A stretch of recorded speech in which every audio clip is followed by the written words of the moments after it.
Depuis 15 ans, l'association Armor Aéropassion sauvegarde le patrimoine aéronautique.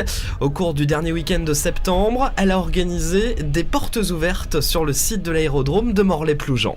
15 ans d'existence qui est dans le domaine aéronautique relativement peu puisque l'aviation a environ plus d'un siècle d'existence. Mais on a fondé cette association en 97 et le premier but était de sauver un Morane de Paris, MS 760, qui est devenu maintenant le symbole de l'association et qui vole depuis, je dirais dans sa partie civile, depuis 2003.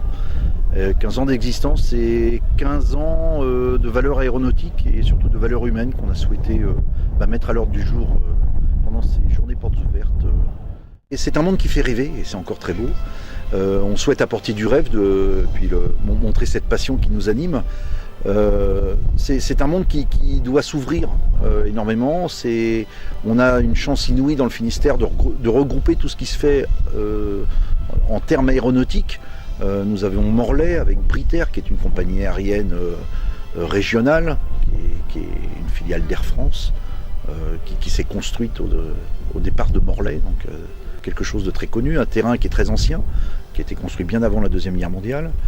On a l'Andivisio avec sa base de chasse, les Rafales et Super Étendards. On a l'Envéoc, qui est une base d'hélicoptères et de sauvetage d'hélicoptères et d'école également de la marine.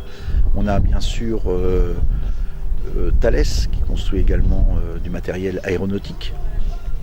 Et on a le lycée Christian Corbière, qui est notre principal partenaire, avec qui on a depuis les débuts d'Armor Aéropassion, donc depuis 15 ans, établi un partenariat très fort qui permet en fait d'intervenir auprès des élèves, les élèves venant également en stage chez nous, donc d'avoir un partage et un lien très important dans le domaine aéronautique. Des élèves qui sont, quand ils sortent de cours du lycée Christian Corbière, reconnus pour leur savoir-faire et leurs compétences, au moins dans le domaine aéronautique, et ils sont relativement performants et donc très prisés. Alors des projets, on en a beaucoup. On a bâti l'association sur l'aspect technique, parce que piloter un avion est peut-être relativement simple, mais l'entretenir devient de plus en plus compliqué.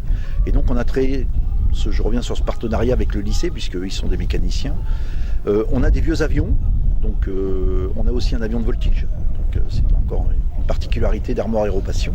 On a le seul avion de voltige du Finistère. Et puis on a le Morane de Paris, qui est un biréacteur qui a volé dans la marine et qui est le seul appareil à l'état de vol en Europe à l'heure actuellement.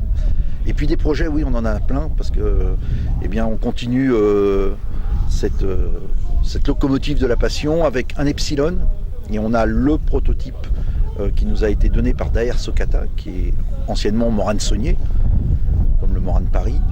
Un Epsilon qu'on va remettre en état, un travail de 3 à 5 ans maximum, et nous attend dans l'enceinte de Lorient, et donc vous voyez le lien très fort également avec la Marine nationale et l'aéronautique navale en particulier, un Fouga Marine qui sera remis lui-même en état de vol dès que les petits problèmes liés à l'amiante seront réglés.